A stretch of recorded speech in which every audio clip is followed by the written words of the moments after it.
Salut tout le monde, on se retrouve enfin dans cette nouvelle vidéo pour que je vous fasse mon bilan des nouveautés séries de la saison 2016-2017. Et on va commencer sans plus tarder puisque je vais vous parler de pas moins de 19 séries. Je vous précise que j'ai classé les séries dans l'ordre alphabétique parce que j'aime bien quand c'est dans l'ordre, voilà. Tout le monde s'en fout. C'est parti. On va commencer avec 13 Reasons Why et ça raconte l'histoire de Clay, un jeune homme qui un jour reçoit une boîte mystérieuse remplie de cassettes. Ces cassettes ont été enregistrées par son amie Hannah Baker, elle s'est suicidée récemment et donc sur ces enregistrements elle explique les 13 raisons pour lesquelles elle s'est donné la mort. C'est une série qui a beaucoup fait parler d'elle en bien comme en mal et personnellement je fais partie des gens qui ont beaucoup aimé. C'est l'adaptation d'un livre et j'avais entendu parler du bouquin à sa sortie. Et j'avais été tentée de le lire parce que le concept me plaisait bien. Du coup, je suis ravie qu'il ait été adapté en série. Le harcèlement, le suicide et tout ce qui se passe d'autre dans la série, c'est des sujets vraiment importants et j'ai trouvé ça vraiment très bien traité. D'autant plus que ça change des trucs qu'on a l'habitude de voir. C'est une série prenante avec des scènes très fortes qui peuvent, et même je dirais, qui doivent mettre mal à l'aise, nous énerver, nous dégoûter. Ce qui arrive à Hannah est terrible et j'ai éprouvé énormément d'empathie pour ce personnage. Après, j'avoue qu'il y avait des trucs pas cohérents. Par exemple, on peut se demander pourquoi Clay n'écoute pas toutes les cassettes d'un coup, parce que je pense que c'est ce que tout le monde aurait fait. Mais bon, en même temps, je sais que c'était nécessaire pour la construction de la série et pour qu'on découvre la vérité petit à petit et les raisons qui ont poussé Hannah à se donner la mort en fait. Bref, une très bonne série, intelligente, touchante et qui sort de l'ordinaire. Elle a été renouvelée pour une deuxième saison. En soi, je pense pas que c'était forcément nécessaire de faire une suite, mais dans tous les cas, je la regarderai avec plaisir. Ensuite, on va parler de 3% ou 3%. Ou non, je ne saurais pas le dire en portugais, donc on va s'arrêter là. C'est une série brésilienne de Netflix et c'est un truc dystopique. Dans cette série, on a d'un côté les riches qui représentent 3% de la population et qui vivent dans un endroit appelé l'autre rive, et de l'autre côté, on a les pauvres qui vivent dans des bidonvilles sur le continent. Et donc, une fois par an, tous les jeunes qui ont 20 ans vont participer au processus. C'est une série d'épreuves qui permet de départager les candidats et à la fin de toutes les épreuves, il ne reste que les meilleurs, les fameux 3% qui iront vivre sur l'autre rive. Et bien évidemment, une fois que les candidats qui ont raté les épreuves sont éliminés, c'est pour la vie et il n'y a pas de seconde chance. Donc, comme je vous l'ai dit, c'est une série brésilienne, donc la langue d'origine de la série, c'est le portugais. Et cette série, personnellement, je l'ai vue doublée en anglais avec des sous-titres français. Et comment vous dire que ce doublage anglais était, mais juste dégueulasse. Honnêtement, j'aurais préféré voir la série en vrai VO et pourtant je suis pas fan du tout des langues latines parce que j'ai été un peu traumatisée par l'espagnol au lycée. C'est une longue histoire. Mais voilà, du coup, je dirais plus jamais du mal du doublage français parce que, à côté de ça, c'est vachement bien en fait. Mais vraiment. Et sinon, sur la série en elle-même, je suis un peu mi-figue, mi-raisin, comme diraient les gens qui aiment les expressions bizarres. L'histoire en elle-même est intéressante, mais je suis moins convaincue par la façon de faire. Ça fait très cheap et je trouve qu'il manque un truc pour que ce soit bien, mais je saurais pas dire quoi en fait. Ce qui est dommage aussi, c'est que dans chaque épisode, on voit une épreuve du processus, mais à aucun moment on nous dit « cette épreuve sert à déterminer ça, ça et ça chez le candidat ». Alors que c'est la base en fait, toute la série repose sur ça. Et du coup, on comprend pas pourquoi certaines personnes réussissent et d'autres ratent. En fait, je sais pas quoi vous dire d'autre sur cette série, je la trouve juste bof en fait. Mais je pense aussi que le mauvais doublage a beaucoup joué sur le fait que j'accroche pas trop parce que ça m'a vraiment fait sortir de la série plusieurs fois tellement c'était mal foutu. Le fait qu'il y ait zéro émotion dans la voix des doubleurs, ça donne des personnages très plats auxquels on a du mal à s'attacher. En tout cas, la série a été renouvelée et je pense que je regarderai la saison 2 par curiosité, mais je m'attends pas à grand chose. Ensuite, on va passer à Aftermath. Ça raconte l'histoire d'une famille, un couple avec 3 enfants qui essayent de survivre dans un monde post-apocalyptique. Quoique, en fait, c'est pas vraiment du post-apo vu qu'ils sont en plein dans l'apocalypse. Du coup, on a droit à des tempêtes solaires, des tornades, des tremblements de terre, des météorites, des éruptions de volcans. Et à tout ça viennent s'ajouter des espèces de démons qui possèdent les gens ainsi qu'une épidémie très étrange qui rend les gens complètement fous. J'ai tellement kiffé cette série. Et oui, je suis sérieuse, les trucs de fin du monde ça marche tellement bien sur moi. À chaque fois que je lançais un épisode, j'étais sur l'autoroute du fun et de la kiffance. C'est une série qu'on peut tout à fait prendre au premier degré ou alors au second, voire même au millième degré. Ça dépend de la sensibilité et du feeling de chacun. Perso, j'ai pris ça au premier degré et ça me va très bien. Je trouve que c'est un très bon guilty pleasure. J'ai beaucoup aimé ce thème de fin du monde basé sur des trucs bibliques et scientifiques mélangés à un aspect fantastique. Cette série m'a un peu fait penser à The Nation en quelque sorte, pas à cause de l'humour absurde parce qu'il y en a pas ici, mais surtout dans le fait qu'il se passe toujours quelque chose tout le temps, dans chaque épisode, sans trop de répit. Et forcément, ça m'a aussi beaucoup fait penser au film 2012, vu que c'est dans le même thème. Hein. J'aime aussi le fait qu'on soit toujours dans la surenchère, on pourrait trouver ça too much, mais personnellement, j'adore parce qu'on s'ennuie jamais. Et ce qui est chouette aussi, c'est qu'on a un début d'explication à tout ce qui se passe. Pourquoi c'est la fin du monde, pourquoi il y a des démons et des créatures bizarres, etc. Niveau personnages, je les ai tous trouvés attachants, même s'ils m'ont tous saoulé à un moment ou un autre de la série. Pas tous en même temps, mais chaque personnage a son petit moment où il devient totalement chiant et où tu as envie de lui cracher au visage. Toujours niveau personnage, j'ai beaucoup aimé celui de la mère, qui est une femme forte, intelligente, avec un bon petit caractère et qui se laisse pas du tout marcher sur les pieds. Même si parfois elle va un peu trop loin et elle est un peu du genre à tirer sur tout ce qui bouge avec son gros gun avant de parler. La série a quand même quelques défauts, comme le fait que c'est un peu cheap. Et au début de la saison, on a droit au personnage débile qui fait toujours le mauvais choix et qui fout tout le monde dans la merde à chaque fois. Mais heureusement, ce personnage ne reste pas longtemps. En vérité, il y a probablement plein d'autres défauts auxquels j'ai pas du tout fait attention parce que je me suis juste totalement éclatée avec cette série. C'est exactement ce à quoi je m'attendais et c'est exactement ce que je voulais voir en fait. Et à mon plus grand malheur, la série a été annulée et j'ai bien les boules. Ça m'a pas surprise, je m'y attendais un peu, mais j'aurais adoré avoir une suite. Mais si vous êtes comme moi et que vous adorez les trucs de fin du monde, il y a moyen que Aftermath vous plaise. Ensuite, je vais vous parler de A Series of Unfortunate Events, ou alors Les désastreuses aventures des orphelins Baudelaire. Ça raconte l'histoire de 3 enfants dont les parents viennent de mourir. Et ils se retrouvent donc confiés à un soi-disant membre de leur famille, le comte Olaf, sauf que ce type s'en tape complètement des enfants et tout ce qui l'intéresse en fait c'est leur héritage. Alors, mon avis sur cette série, je pense que je vais me faire insulter mais j'ai très peu accroché. J'ai plein de défauts qui me viennent en tête quand je pense à cette série en fait. J'accroche pas du tout à l'aspect surjoué et grotesque. Par exemple quand le comte Olaf dit un proche parent ça signifie celui qui habite le plus près ou quelque chose comme ça. Et que l'autre con de banquier répond « Oh mais oui, vous devez avoir raison !»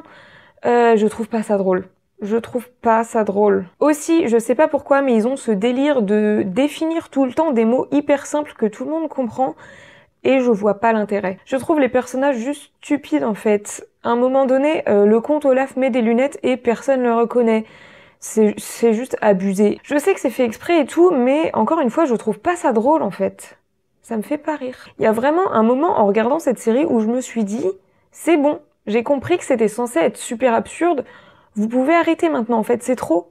C'est trop, et ouais non, ça me fait pas rire, encore une fois, je vais le répéter 5000 fois, mais je ne trouve pas ça drôle, ça ne me fait pas rire. J'ai aussi remarqué que j'avais absolument aucune empathie pour les personnages principaux, je me suis jamais sentie proche d'eux, et je trouve qu'il y a une certaine distance en fait entre les personnages et le spectateur qui fait que j'en avais un peu rien à foutre. Il y a ça et il y a aussi le fait que mais c'est tout le temps la même chose en fait. Le schéma est le même à chaque fois et on sait très bien qu'ils vont s'en sortir de toute façon. Après, au-delà de ça, oui, c'est joli, oui, c'est bien réalisé, les images sont belles, les décors sont beaux, tout ce que tu veux, mais vraiment, j'arrive pas à accrocher à cet univers en fait. Et je comprends pas que que ça plaise à autant de gens en fait. Cette série, elle a été hypée de fou, genre tout le monde l'a trouvée géniale et moi je suis vraiment hermétique.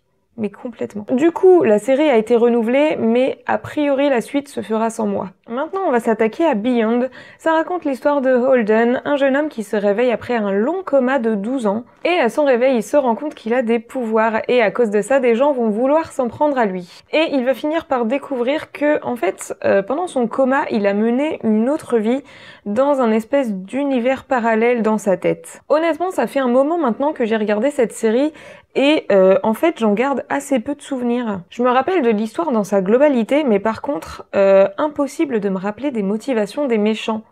Je sais qu'ils veulent se servir de Holden et de ses pouvoirs, mais pourquoi? Franchement, je sais plus. En tout cas, ce que je peux vous dire et ce dont je me souviens, c'est que c'est une série plutôt pas mal, même si je trouve que le concept du monde parallèle chelou est pas aussi bien que ce que je pensais. Je sais pas comment vous dire ça, mais en fait, je crois que je m'attendais à mieux, ou alors c'est pas à ça que je m'attendais. Mais bon, bref. Donc voilà, c'est pas le truc à voir absolument, mais c'est une petite série sympa pour la mi-saison et elle a été renouvelée.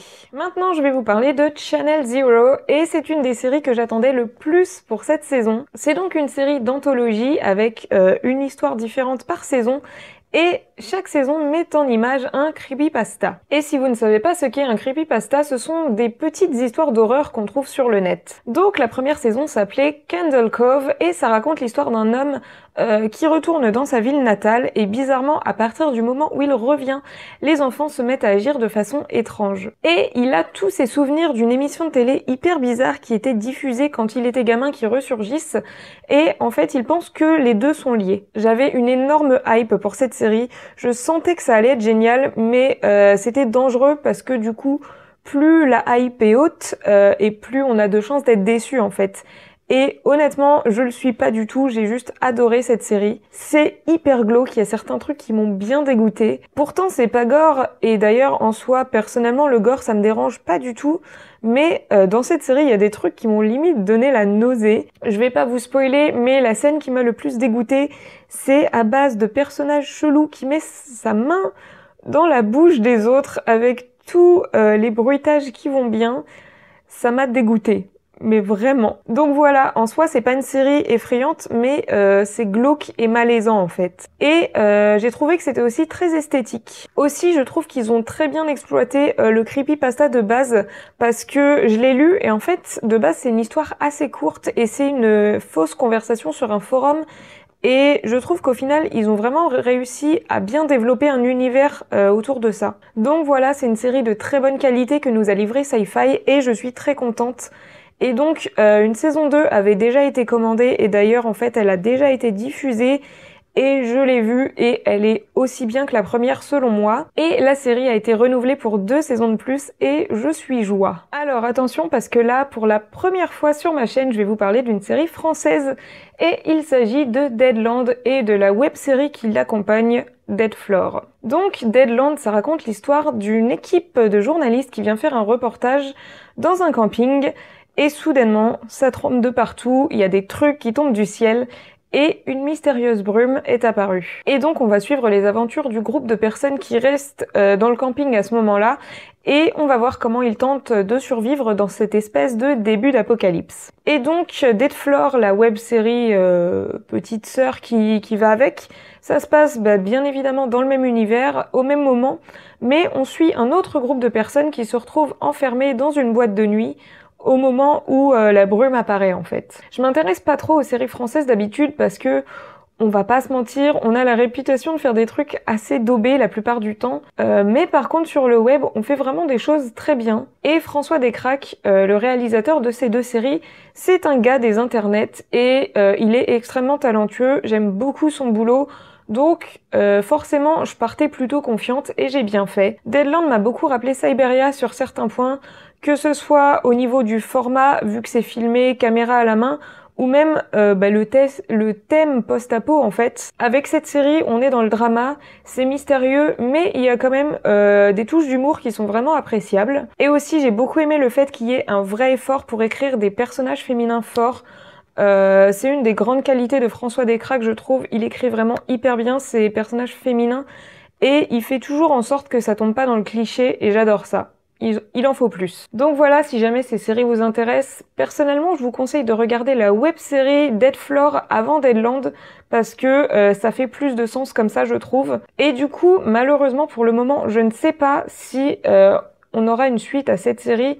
Mais vu la fin de la saison 1, je l'espère très fort. Passons à Freakish, qui suit les aventures d'un groupe de lycéens qui se retrouvent coincés dans leur lycée après l'explosion d'une usine de produits chimiques qui se trouve juste à côté.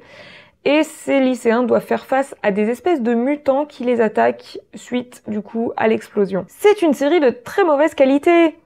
On dirait un peu Dead Set, mais en nul, en fait. Je me suis pas du tout attachée aux personnages, ils sont très cons, et ils font tous les mauvais choix possibles et imaginables, et clairement, quand il leur arrivait un truc, j'en avais rien à foutre, en fait. Et pourtant, contre toute attente, la fin de la saison m'a un petit peu intriguée, et pour une raison que j'ignore, un peu comme avec Between, j'ai quand même un peu envie de voir la suite.